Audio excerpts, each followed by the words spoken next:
E consideremos uns aos outros para nos incentivarmos ao amor e às boas obras.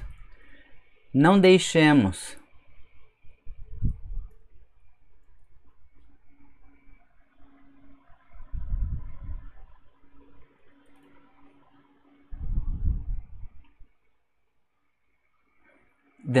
não deixemos de nos reunir como igreja, segundo o costume de alguns, mas procuremos encorajar-nos uns aos outros, ainda mais quando vocês veem que se aproxima o dia. Hebreus 10, 24 e 25. Pensemos em como nos estimular uns aos outros ao amor e às boas obras.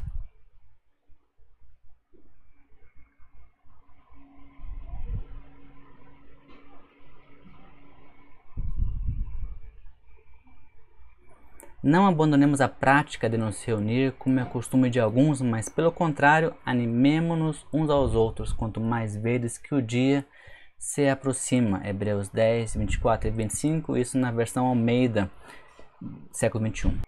Eu comecei a ler um livro essa semana que fala a respeito de pessoas que perderam o rumo. Elas não perderam o rumo com relação ao que querem fazer, mas pelo contrário, eles perdem o rumo exatamente pelo que não querem fazer. Dessa maneira, eu queria compartilhar a impressão que eu tenho com relação à maneira como lidamos uns com os outros e a maneira como vivemos em igreja. O versículo base de hoje fala em considerarmos uns aos outros, estimularmos uns aos outros no amor, realizarmos boas obras, a práticas que teoricamente são esperadas de nós como cristãos. Para começar esse estudo, essa reflexão, eu primeiro confesso que ao analisar a minha conduta nos mínimos detalhes, eu me dou conta que muitas vezes fui e sou omisso com relação às pessoas à minha volta. Todos nós vivemos em um mundo exclusivamente nosso. Trazer ou colocar outras pessoas nesse nosso mundo significa abrirmos mão dos nossos direitos, né? Em prol dessas pessoas ou das necessidades dessas outras pessoas. Claro que é muito mais simples ou mais fácil, digamos assim, abrir mão desses direitos para as pessoas que são mais próximas, que nós consideramos mais, como filhos, cônjuges, irmãos, pais. Mas agora, o que pensar com relação àquelas pessoas que não pagam nossas contas, que não fazem nossa comida, não arrumam nossa cama, que não fazem cafuné na nossa cabeça, que não limpam a nossa casa? Eu ainda me lembro da primeira aula da escola dominical que eu dei na igreja do Uberaba, há 2 anos atrás. O tema era amor ao próximo e o porquê de ajudar o outro sem esperar nada em troca. O diálogo, a conversa que seguiu a partir desse assunto revelou uma necessidade nas pessoas de serem recompensados pelos seus esforços. Sempre existe uma recompensa esperada, sempre existe uma expectativa. Eu não conheço quem ajude as pessoas sem esperar que essa ajuda cause alguma mudança na vida daquela pessoa que está sendo ajudada ou ainda que traga algum tipo de reconhecimento para quem está ajudando, para essa ajuda prestada. Como nós somos limitados no nosso amor ao próximo. Eu digo isso a começar por mim mesmo. A mensagem de hoje, ela também traz consigo uma expectativa. Para você ver, não são só as pessoas, mas até a mensagem tem uma expectativa, uma resposta esperada. Uma meditação, por conta que cada um de nós tem que fazer a respeito daquilo que nós fazemos, do que nós esperamos em troca daquilo que fazemos. Como cristãos, eu entendo que por trás de cada ação nossa deve existir o desejo sincero de agradar a Deus. Só que mais uma vez aqui, esse agradar a Deus não é esperando uma bênção, certo? Mas é uma resposta em retribuição ao amor dele para conosco, quando ele nos salvou ao enviar Jesus Cristo para morrer no seu e no meu lugar. Então, se a gente refletir nas limitações dos nossos atos minimamente, o que a gente descobre? No estudo de hoje eu quero levantar 3 pontos que revelam nossa miséria motivacional. Só que ao mesmo tempo, enquanto eu levanto esses 3 pontos, eu quero mostrar para você a tremenda misericórdia de Deus para com a gente. Então o primeiro ponto é o seguinte: tudo na vida é vaidade, é o ponto, e Deus quer que tenhamos vida abundante. Então veja assim: a ardente expectativa da criação aguarda a revelação dos filhos de Deus, pois a criação está sujeita à vaidade, não voluntariamente, mas por causa daquele que a sujeitou. Nós lemos isso em Romanos 8, versículos 19 e 20. Então, ao mesmo tempo em que o mundo jaz no maligno, como a gente vê em 1 João 5, 19, ele espera que aqueles que foram salvos pelo sangue de Cristo sejam manifestados. Esse estado da criação é, digamos assim, entorpecido, né? Perdido nos seus próprios interesses, e se a gente for considerar os homens, né? As pessoas, e se a gente for considerar então a natureza, ela revidando a ação dos homens, então tudo isso é consequência da entrada do pecado no mundo. Existe um vazio tão grande que consome as pessoas, e nessa ânsia de saciar esse vazio, as pessoas buscam coisas e experiências em todas as direções, em todos os lugares. É isso que é a vaidade. É interessante ainda a gente perceber que quanto mais opções são oferecidas para essas pessoas, parece ser maior o vazio e maior a busca para preencher com coisas ineficazes. Por outro lado, a vida abundante está disponível para aqueles que decidem mudar o rumo de suas vidas. Como que acontece isso? As pessoas decidem mudar o rumo de suas vidas ao se submeterem ao senhorio de Jesus, ao se permitirem ser resgatados da morte para a vida. Essa nova vida que Deus dá por meio de Jesus é possível ser vivida, e ao fazer isso, o Espírito Santo passa a habitar no nosso coração. Então, outra verdade que se manifesta é assim: quem crê em mim, como diz a Escritura, do seu interior fluirão rios de água viva. A gente lê isso na carta de João, capítulo 7, versículo 38. Isso é vida abundante. É vida mais que suficiente para uma pessoa.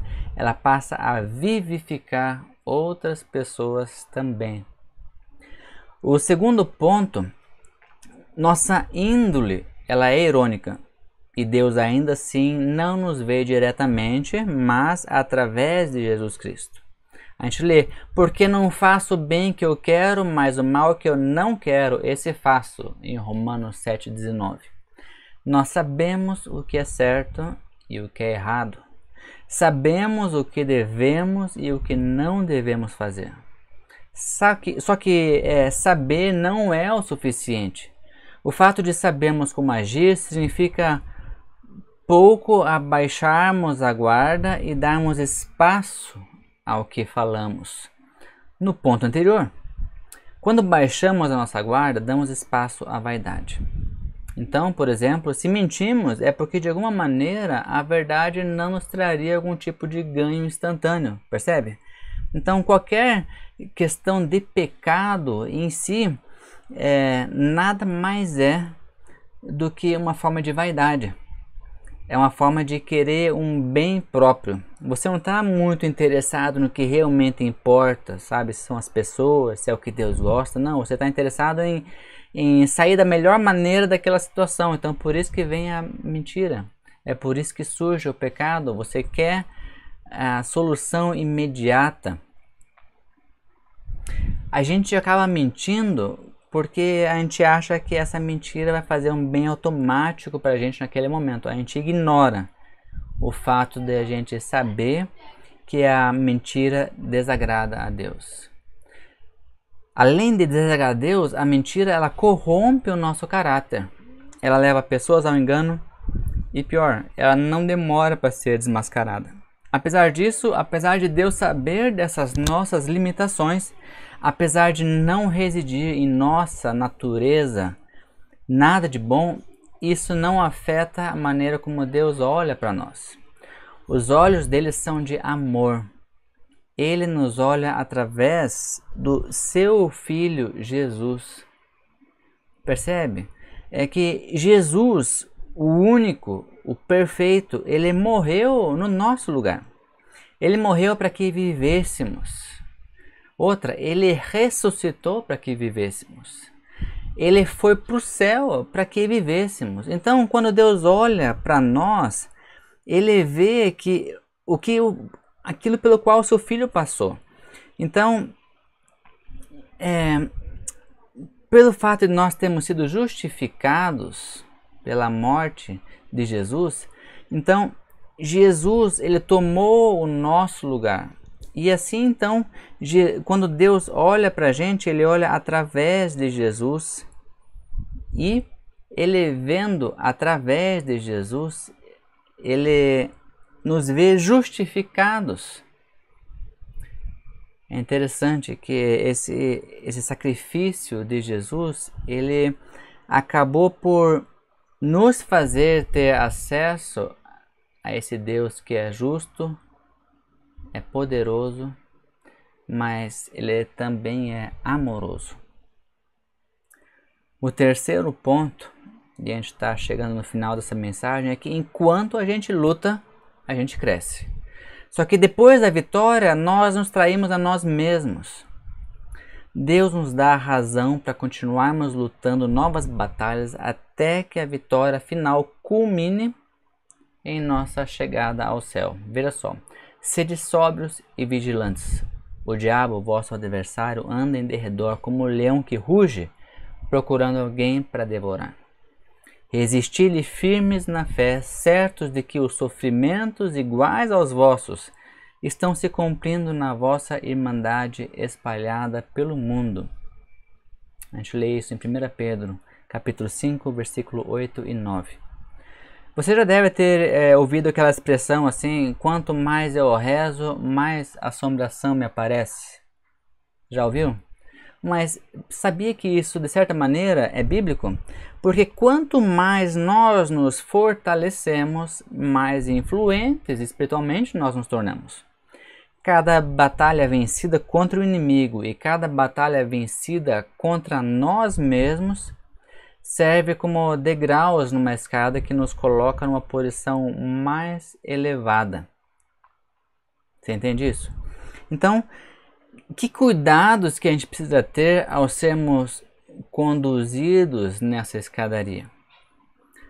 Quanto mais alto nós estivermos, mais somos vistos, mais somos observados, mais pessoas potencialmente podem seguir as nossas instruções.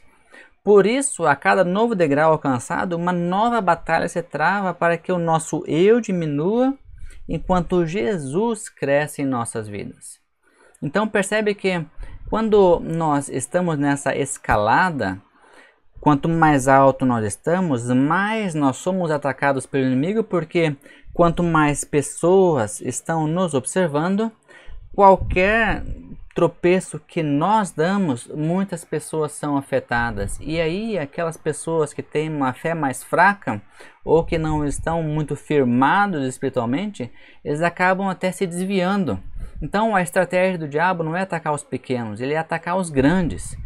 As tentações são suficientes para manter os pequenos ocupados. Agora os ataques mesmo, eles vêm na direção daqueles que querem mudar a sua conduta, querem fazer aquilo que agrada a Deus. Então a gente precisa ter uma coisa em mente: nossa vida não é vivida para nós, mas sim para que Deus seja honrado e glorificado. Pequenas e sutis permissões que nós damos, elas ganham cada vez mais poder de destruição no nosso caráter. E se a gente não submete a nossa vida toda a Jesus, se a gente não permite um controle total de nós pelo Espírito Santo, nós estamos então permitindo que essas pequenas concessões dirijam a nossa vida e, por consequência, então façam desmoronar nossa vida espiritual e quem sabe até aquelas pessoas que estão sob nossa liderança. Então, uma questão: enquanto o ar entrar e sair dos nossos pulmões, nós temos o indicativo que a nossa luta não terminou. Se você pensa que existem tempos de bonança, é engano teu. O que existe são mudanças nas estratégias de ataque do inimigo às nossas vidas. Ainda assim, enquanto pensamos que tudo depende de nossas forças, nós nos tornamos prisioneiros de sentimentos de derrota que acabam cooperando para que a gente seja derrotado. De verdade. Então, a gente precisa manter o foco nas coisas que são eternas, nas promessas de Deus. Nós precisamos nos conscientizar de que a nossa força não vem de nós mesmos, mas de Deus através do Espírito Santo que habita em nós. E, ao nós nos mantermos em forma espiritualmente, aí sim, o que muda é a presença da paz de Deus. Mesmo em meio às lutas, essa paz que excede todo o entendimento. É o que as pessoas podem achar que é o tempo de bonança que nós vivemos, mas não, olha. Por isso fica o desafio: buscar a Deus na palavra e na oração enquanto se pode achá-lo. Aprender pelo Espírito Santo enquanto Ele está conosco. E seguir o exemplo de Jesus enquanto caminhamos nessa jornada. Esses são os 3 fundamentos que nós precisamos observar para que a gente não caia nessas ciladas. Então, não vamos deixar de nos reunir. Coisas pequenas, concessões pequenas que nós fazemos podem destruir a nossa vida. Pense nisso. Eu quero orar com você. Senhor nosso Deus, nós te damos graças porque a tua palavra ela é profundamente edificante. Obrigado, Deus, porque a gente pode aprender com ela. E nós queremos te pedir também que o Senhor nos fortaleça para que possa haver mudança em nossa vida através da aplicação das verdades da tua palavra. Pai querido, nós precisamos de Ti e dependemos de Ti. Quero pedir, Deus, por cada um que está acompanhando esse culto, essa mensagem, que o Senhor abençoe a cada um, especificamente na sua necessidade. Seja doença, seja relacionamento, seja algo espiritual, emocional, seja no trabalho. O Senhor conhece o coração de cada um. E cada uma dessas pessoas, e também nas pessoas que nos vêm à mente, nós queremos colocar nas tuas mãos. Em nome de Jesus. Amém. Querido, muito bom que você esteve com a gente. Se essa mensagem tocou o teu coração, eu te convido a compartilhar essa mensagem com outras pessoas. Faça o seu trabalho de evangelização. Assim a gente pode ajudar com outras pessoas também alcancem a verdade que é Jesus Cristo e tenham a certeza da salvação. Deus te abençoe, uma ótima semana. Até mais.